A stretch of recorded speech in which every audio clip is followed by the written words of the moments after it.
Good morning mga kaloidi! Good morning din sa'yo, Kaloidi. Salamat kaibigang sentimento. Mento na lang itawag mo sa akin, Kaloidi. Sa araw na ito ay may pupuntahan po tayong masarap na restaurant. Located po pala ito sa Friendship Highway. Kaya't dumaan tayo dito sa may Korean Town. Annyeonghaseyo, Kaloidi. Bakit po tinawag na Korean Town yan? Dito kasi makikita napakaraming Korean restaurant. Bukod sa restaurant, may mga massage parlor din at KTV. Wow. Marami kasing Korean ang pumupunta dito sa Pilipinas. Marami kasi sa kanila nag-aaral ng English dito. Napakalapit kasi nito sa Clark International Airport na mayroon namang direct flight sa Incheon International Airport. Malayo naman kakainan mo, Kaloidi. Eto na nga at malapit na tayo. Kung nakikita mo yung sa may kanan, dyan tayo kakain. Lobby massage yan, Kaloidi. May siniserve bang pagkain sa massage parlor? Ay nako, mamaya ako na ipapaliwanag sa'yo. Tulungan mo muna akong mag-park dahil ang pagpapark ko ay patalikod. Delikado kasing mag-park dito. Magpapark kang patalikod pero may mga mabibilis sa sasakyan sa likod. Kaya't mento, pakitingnan. Dahan-dahan lang, Kaloidi. Huwag mong gayahin ang jowa kong nagmamadali. Kaya pala nagmamadali, may second date siya palagi.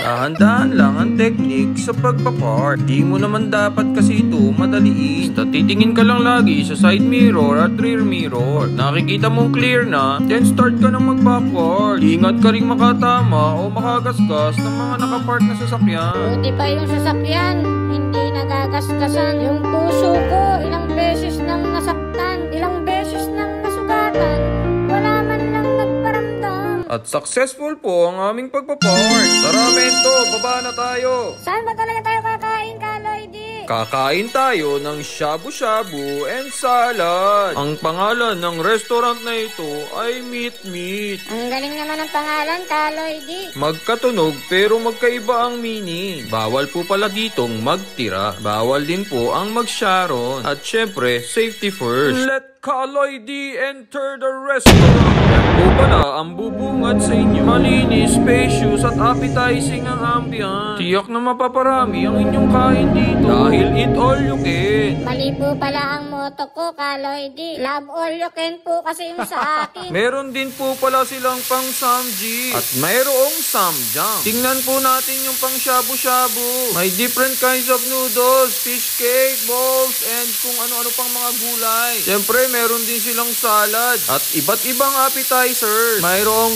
kimchi, pickled cucumber, pickled radish, pickled yellow radish, ham and cheese sandwich, macaroni salad. Macaroni salad para sa mga relasyong di makausap. Dahil sa panloloko niyang nakaladlad. Ako ngayon nalulugmok at sad na sad. Ang lakas namang maka-Korea ng tteokbokki. Meron din silang Filipino food like pork barbecue and spaghetti. Extra rice please. Dahil main nila ay shabu-shabu, marami silang sauces. Ang dami palang pagpipiliang pagkain dyan, Kaloidi. Oo, marami na. Healthy pa. At nagpaturo nga akong gumawa ng sauce. Una, nilagyan niya ng soy sauce. Then, nilagyan ng garlic. Katapos, nilagyan ng onion. Parang magigisa ka lang, Kaloidi. At nilagyan din ng peanut sauce. Kare-kare ba yan? Ang peanut sauce kasi ang magbibigay ng creamy taste. Nilagyan din niya ng chopped spring onion. Pero it's up to you pa rin. Kung anong gusto nyong paghalo-haluing mga ingredients. Para magkaroon po ng konting anghang, nilagyan din po niya ng konting samjang. At ang pinakahuling sangkap na pinagkamalang kong olive oil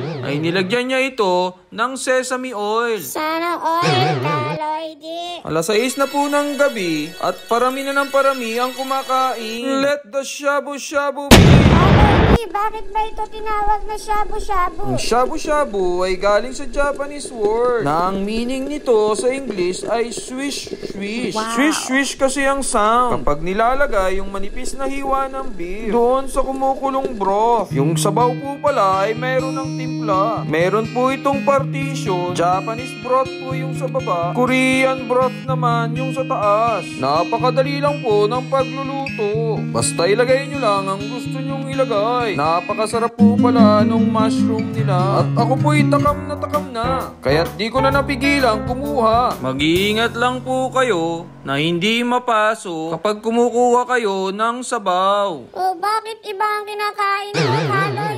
Yan kasi ang una kong kinain. Dapat kasi salad muna para daw hindi dumikit ang mga taba. Papakita ko po pala ang menu nila para magka-idea kayo kung magkano ang kinain namin. Unlimited beef, shabu-shabu po pala ang kinain namin with 2 choices of broth. Meron din po pala silang mga add-on. Kaya kung mahilig kayo sa seafood, meron din sila.